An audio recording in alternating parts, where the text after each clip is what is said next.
Oh, hi mga inday, mga auntie, mga uncle. Good evening, good morning, good noon, kung saan man kayo ngayon. How are you? So, ganito na muna ako mga inday.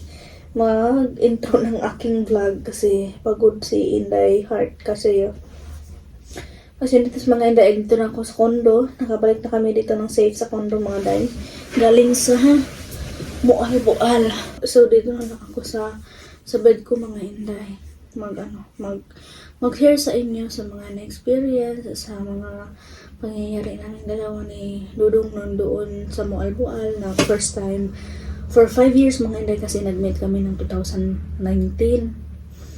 Tapos simula ng 2019 mga inday, kasi alam nyo na kapag, yung dati kasi mga inday, yung mga friend ko, yung mga auntie ko, na kapag pumunta sa Pilipinas yung mga afam nila is nagbabakasyon sila, pumupunta sila sa mga beaches. So, simula yung kami ni Eric mga inday, nagka-meet kami, hindi pa talaga, never talaga nangyari na nagpunta kami ng beach, naglaag ng duha, kami lang dalawa mga inday, wala. Kasi yung pinupuntahan namin last year is dito sa condo, Pauli og Dumaguete, Mabinay, Kondo na naman, Mabinay na naman, ganun lang mga inday yung ruta namin ni Eric. So parang naboboard ako, na-stagnant ako mga inday. Mura mo kung ikutasan, para ako nagda-dive mga inday. Galing kasi ako sa baba kasi may kinuha ako doon sa sasakyan mga day. Sa Eric, natutulog na si Eric doon sa kanyang kwarto. Ako naman dito mga inday sa kwarto ko. So, hindi ko alam kung saan ako magsisimula. Ang dami-daming mga tanong, ang dami-dami kong i-share sa inyo mga inday. Pero relax muna ako ha, kasi nag-akyat ko, naghagdan ako mga inday, hindi ako nag-elevator. Ito, ganito talaga pag lumalaki ka na, lumalaki na yung tao. Gamay, hingalo na.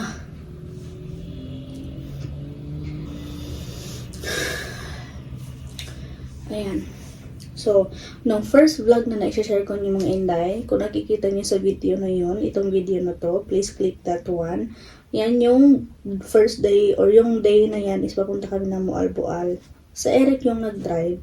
So, alam niyo naman na si Eric talaga, I trust him kasi pag mag-drive, kasi mula 16 years old siya, nagda-drive na siya mga inday. Tapos siya pa yung nagturo sa akin. So, I really trust him mga inday. Pero, nang 1 year na biya po ko kaping drive unya 1 year na ako kaping nag-drive mga inday. Tapos nung I was able to observe na yung drive niya mga inday ba, parang kabado jud ko mga inday ba sa drive niya.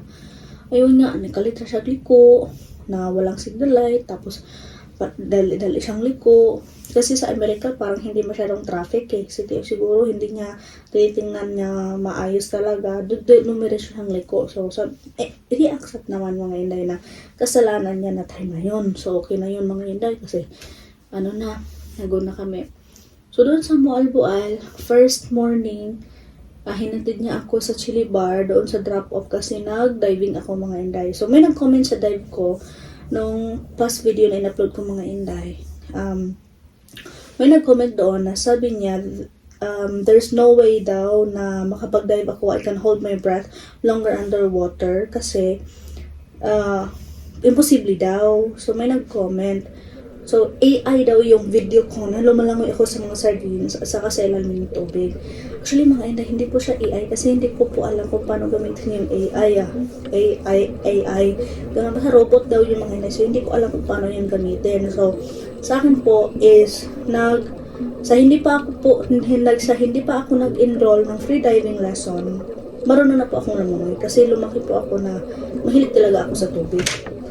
So nung nag-start na ako na magkapagbiyahe na ako na hindi na ako takot, doon ako nag-start na mag-diving. Scuba license ako mga inday. Yung pinakauna kong lesson siya sa diving, scuba.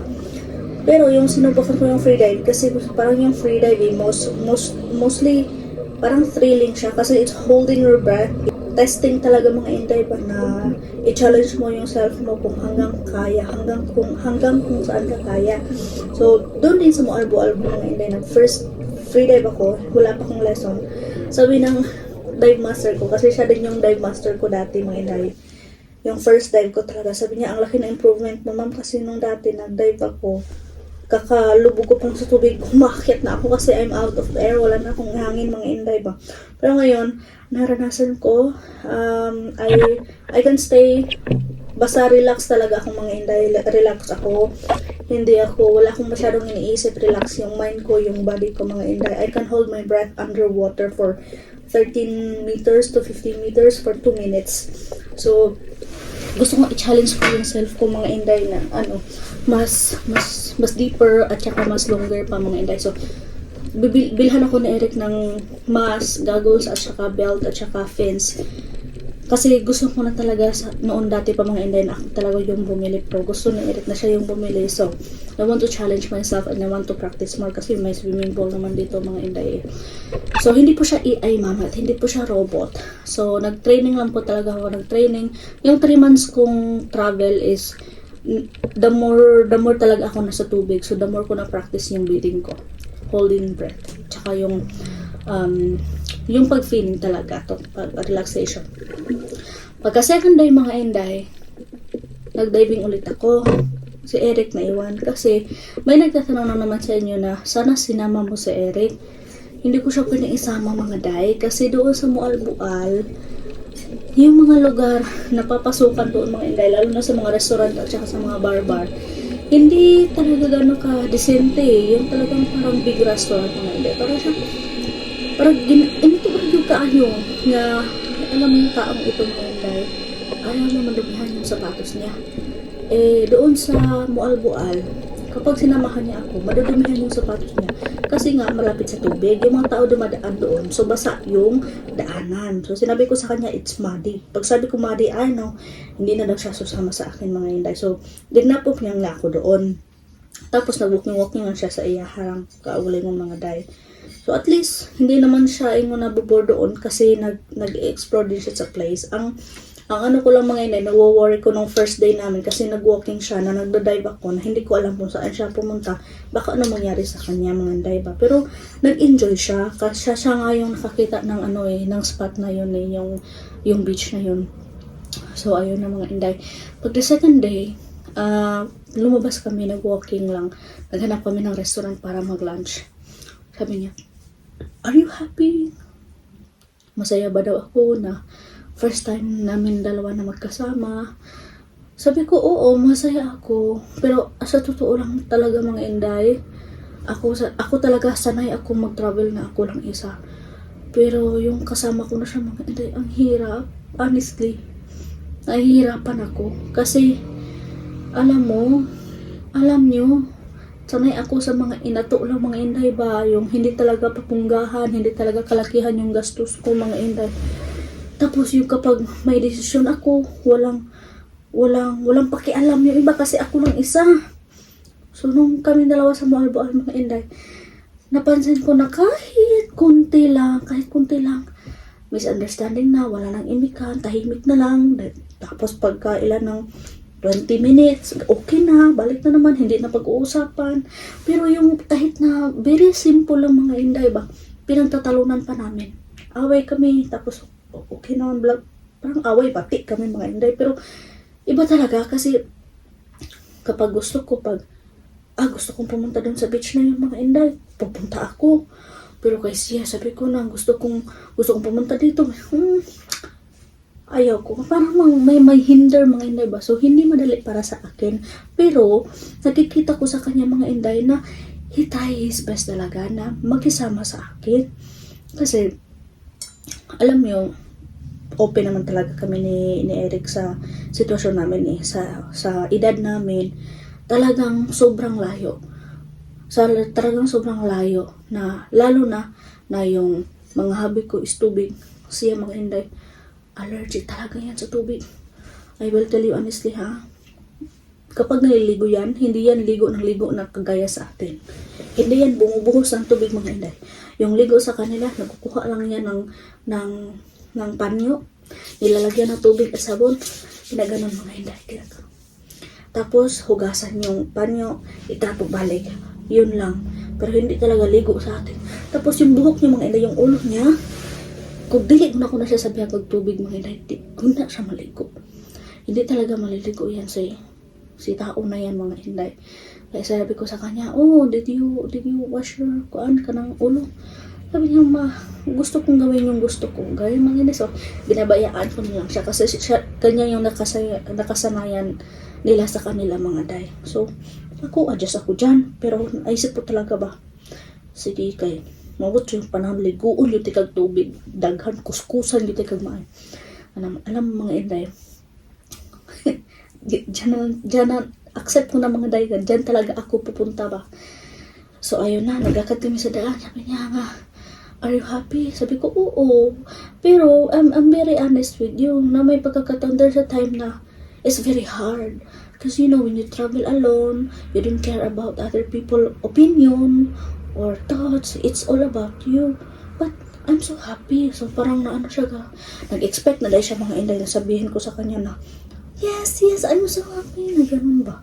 Sabi ko, you are asking me and you already have an answer in your mind which is not karang hindi yung sagot ko, kaya medyo na-disappoint siya.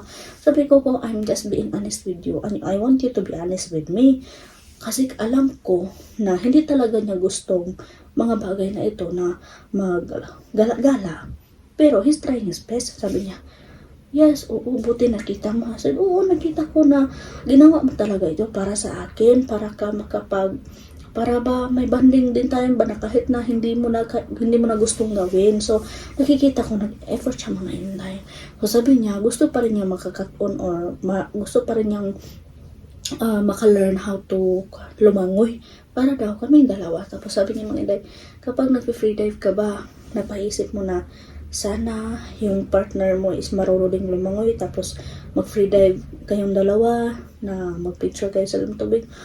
So, honest na naman ako mga inday. Sabi ko, oo, napaisip ako. Pero it's about of accepting.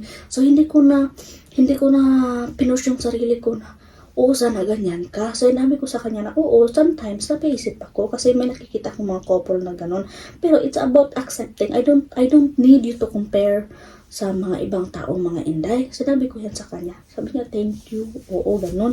Pero in a nice way ko sa sinabihan mga inday. Bakit? Alangan naman na ma-hurt yung feelings ni Efam. Pero bahala na ma-hurt mga inday. Basta we are really open. Kung ano man yung namin sa relasyon namin mga inday. We are very open. So, sinabi ko sa kanya na, ikaw, happy ka ba? Nandito ako. Sabi niya, oo, happy ako. Ganun, happy kami dalawang manday. Kahit naaway, bati kami doon sa Moalbual. Pero okay lang yan. Ang pagkagabi mga day. Di ba kay separate man kami ng kama. Hindi kami hindi kami nagdulog. Hindi kami dapat matulog ni Dudong kahit na dito mga inday. Kasi may nagsasabi sa inyo na sa camera lang daw kami hindi matulog pa. Hindi mag-usag kwarto. Pero sa personal, mag-usag daw may kwarto. Alam niyo mga inday, as a couple talaga, hindi mawawala yung labing-labing, yung halog-halog. Kasi minsan talaga si Eric, pumapasok yun sa kwarto ko, nilalabing-labing ako, naghalog-halog ako. Pero dyan lang talaga mga inday, wala nang ganun-ganun. Kasi nag-usap na kami ni Dudong na wala nang ganun-ganun mga day. So, hug-hug lang, being intimate lang mga inday, ganun. Pero, ano mga inday, naghiga namin sa amuang kwarto doon sa Moalbual. Nasa bed na siya, nasa bed na rin ako sa akin. So, may tinanong siya sa akin, sobrang seryoso ba niya? Kasi nga, napag-usapan namin mga inday na doon sa Mabinay, sa bahay ng papa ko, since Christmas Day, yung na-slide siya, yung nadapa siya mga inday, na may sugat yung mga paa niya, tsaka yung kamay niya, doon nagsimula na hindi talaga siya feeling well doon sa probinsya namin mga day. Lagi siyang sinisipon, may plema.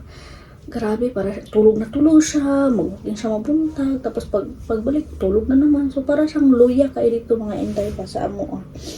So, para siyang na pause, sabi niya. I have to ask you something. O sige, what is this? Sabi niya.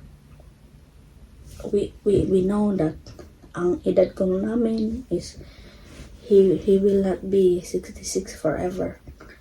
Kaya I'm not 28 forever. So malaki talaga yung agwat namin. So, sabi niya, na kapag matanda na daw siya, kapag hindi niya na kayang lumakad, kapag daw nagkasakit siya, aalagaan ko ba siya?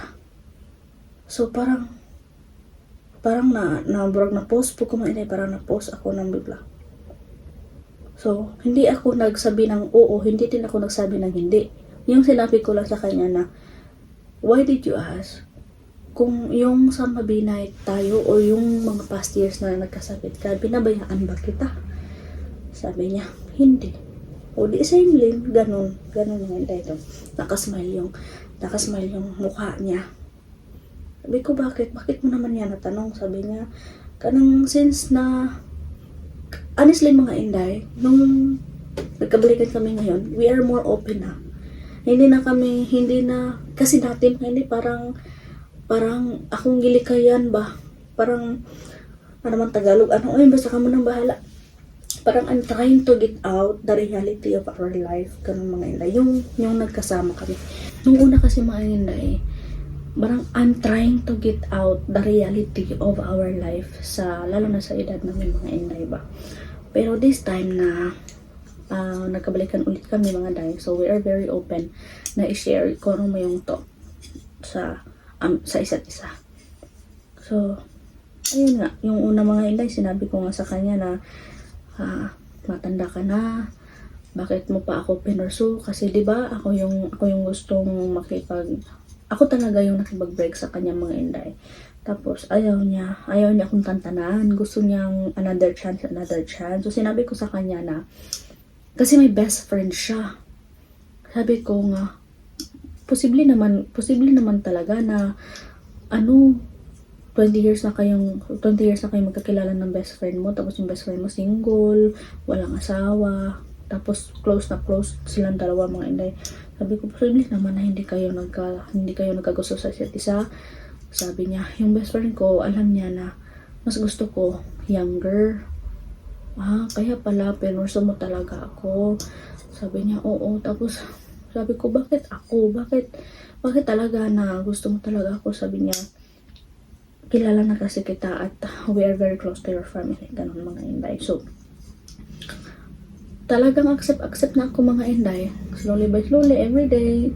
Parang hindi na ako nag-overthink sa relasyon namin kasi parang ando na yung utak ko mga inday na he's not forever gonna stay, ganyan talaga siya ka-active.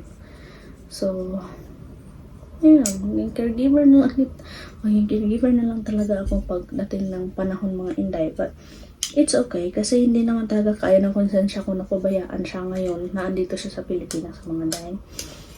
Tapos kahit na andun man siya sa Amerika, parang hindi din kaya ng konsensya ko na tayo kasi mga Pilipino, we have this culture na utang na loob na naging kultura na natin, na naging rin natin mga inday ba, mga mo na yun ang atuan yun na may utang na loob niya. Pag may utang na loob tayo sa isang tao, ang hirap ng pabayaan, ang hirap ng mga inday. Ay hindi kaya ng konsensya ko, lalo na wala na siyang mama, wala na siyang papa, isa lang yung kapatid niya, mas matanda pa sa kanya. So, wala na mga inday. So, as we all know, matanda siya, bata pa ako. So, tanggap ko na talaga mga inday na yun ang kahinatnan ko.